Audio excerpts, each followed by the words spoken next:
as you can see on the screen, it is written what is an array. Today we are going to work with the arrays in C. What is an array? First we have to understand this, then we can work with the practicals. So array is a collection of similar type of data that is stored under a single variable name. That means what? That means we have already worked with the variables, but we are saying now we are going to combine the many things together in a particular variable. How it is possible? First we will see why we use arrays, why the chapter of arrays is there in C programming. We imagine a situation where we want to store the marks of 5 students. We are not talking about 1 student, we are talking about 5 students. So what will be our conventional approach? Without an array, we will just take the 5 variables for it, like you can see on the screen, marks 1, marks 2, marks 3, and we will declare as a data type integer or a float, depends on what type of marks you are going to work with. If you are going to work with the percentage and all, then you will put float, otherwise you can take it as a int. This will be my first approach when I am using array. But don't you think this type of working will be little tedious and time consuming and memory utilization will be high? Because suppose in a college there are hundreds, thousands, or you can say lakhs of students. So we have to take that type of variables, then we have to take thousands of variables.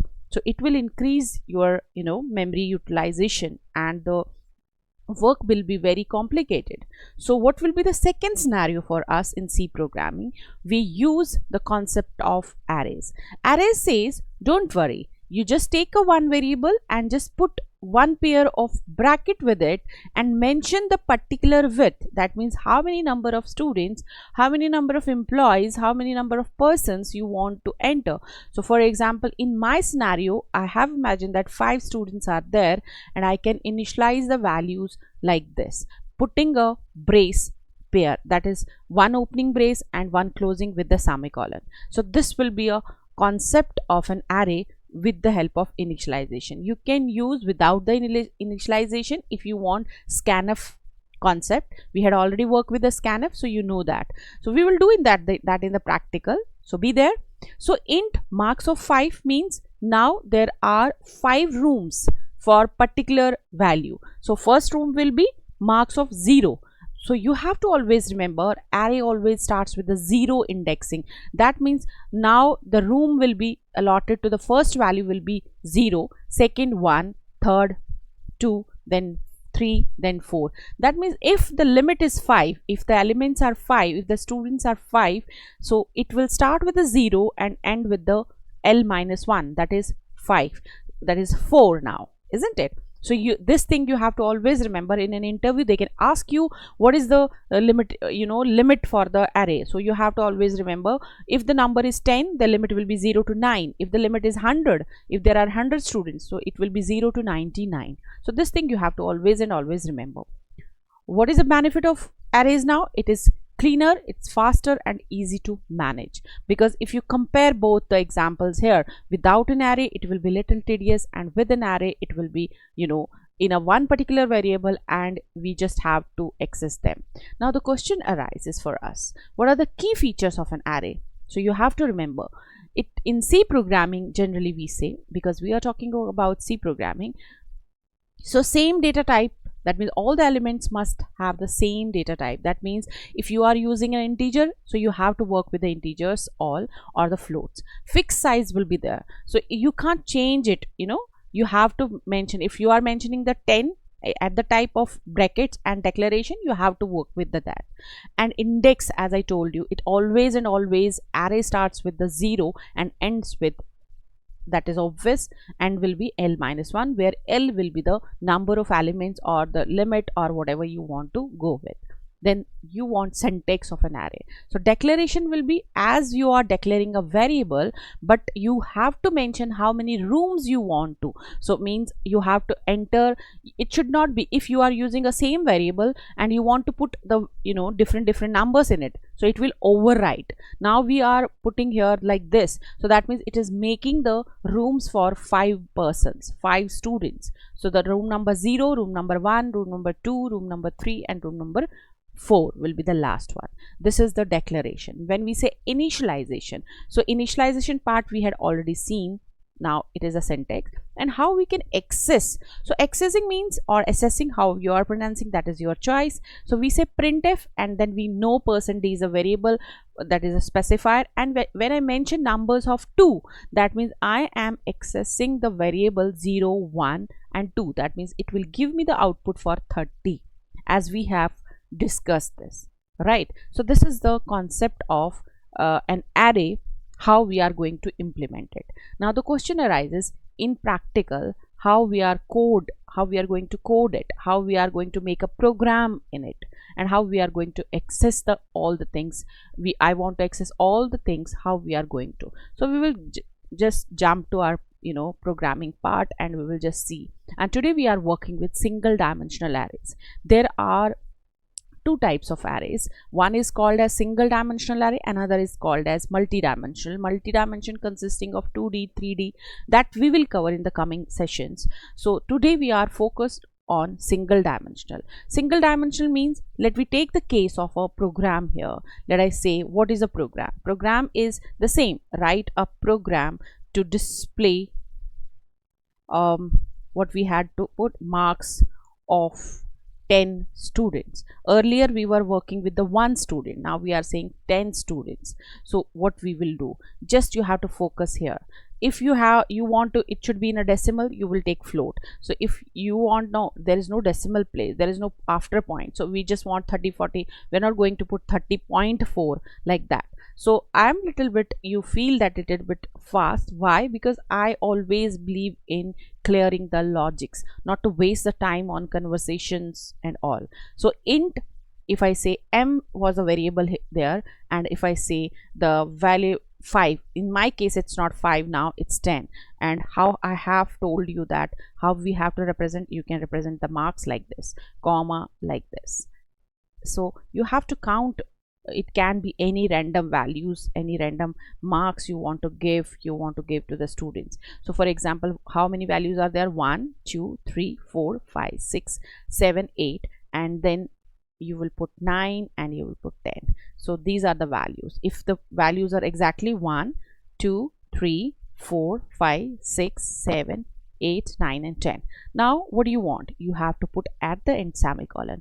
That's it. Now you know the logic of looping. So what you will do every time, see, there are two choices.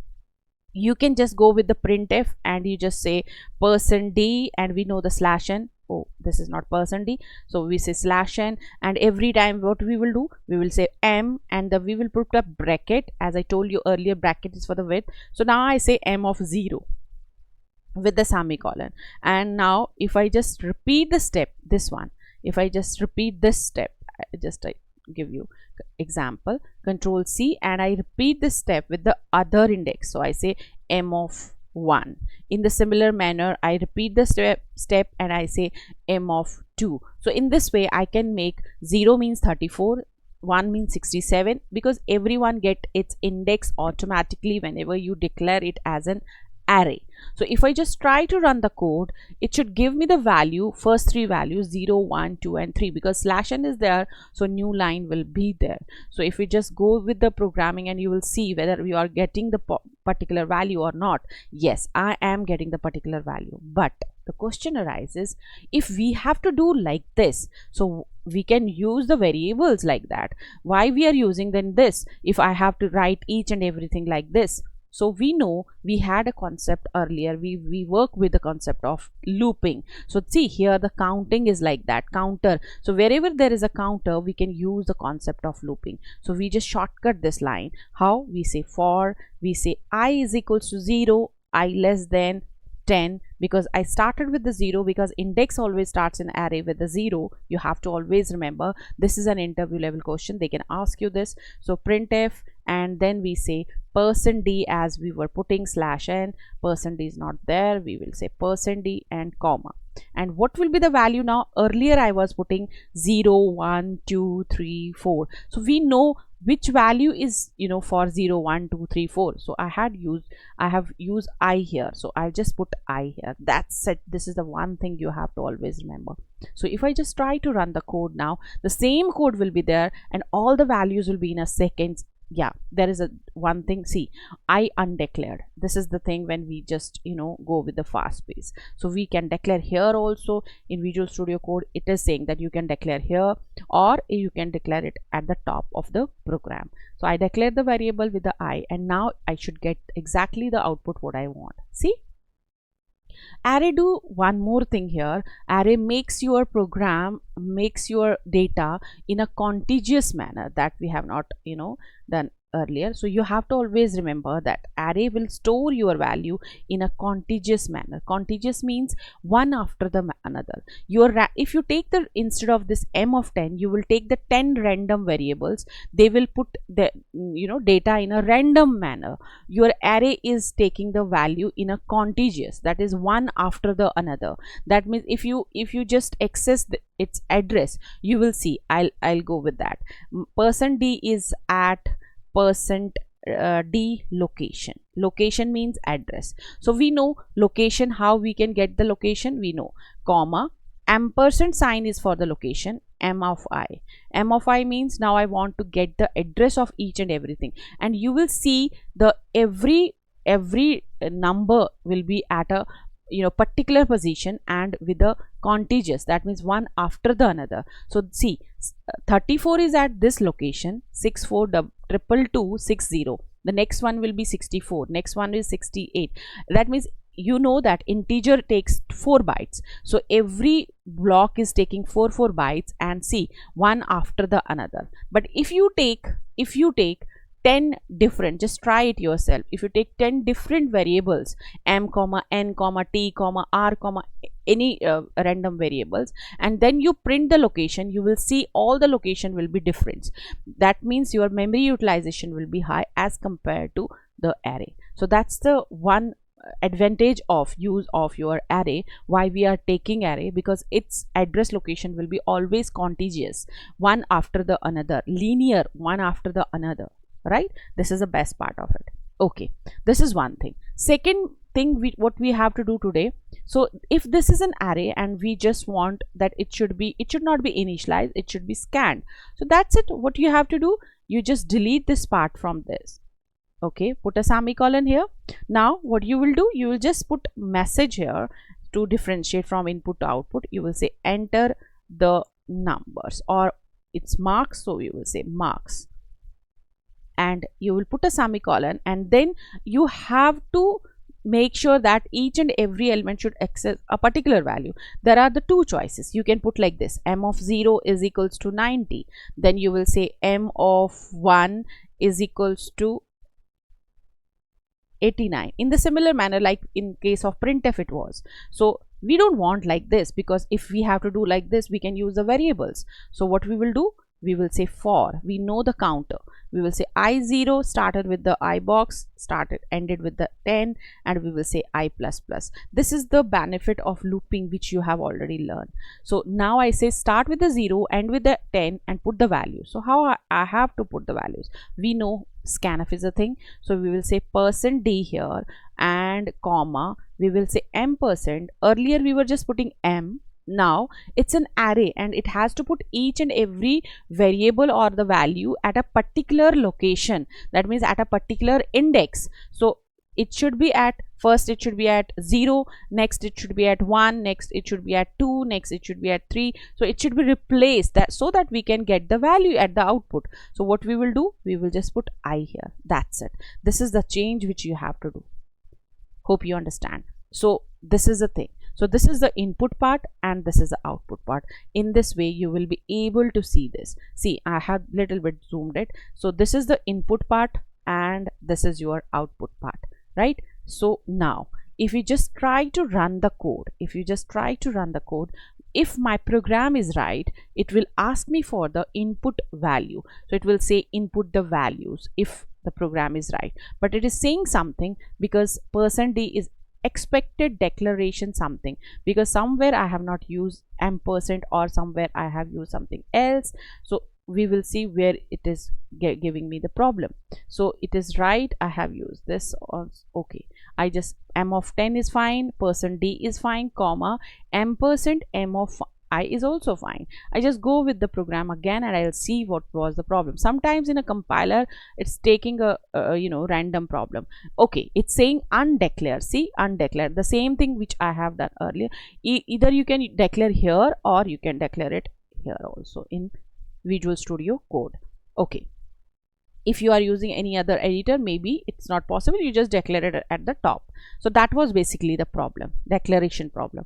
Now it will ask you the marks, so just put a random marks you want. If you want a good marks, you can put like this, that's your choice. So I am just entering the 10 students marks. So when I enter these 10, so if you just go through this terminal, I just little bit put it up and see, this is my input, enter the marks, and I'm getting the output here. If you want to differentiate input from output, you can just put a one message after the loop here. You can say printf output /n for new line. Now in the similar manner you will get the output like this, and in this way you have to decorate your program patiently, honestly, and believe me, you will really feel that coding is very easy if you learn like this. If you take interest in programming, if you take interest in coding, believe me, it is so easy to do that. Okay, so this is all about your single dimensional array. Hope you understand and hope you have now the concept of array, why the array is there. If you want to learn anything else related to array, put that in comment. I definitely make sure that I make a video on that. And put a thumbs up if you really like this video, and share with your friends, subscribe my channel, and I'll meet you in the next video. Till then, take care. Bye bye.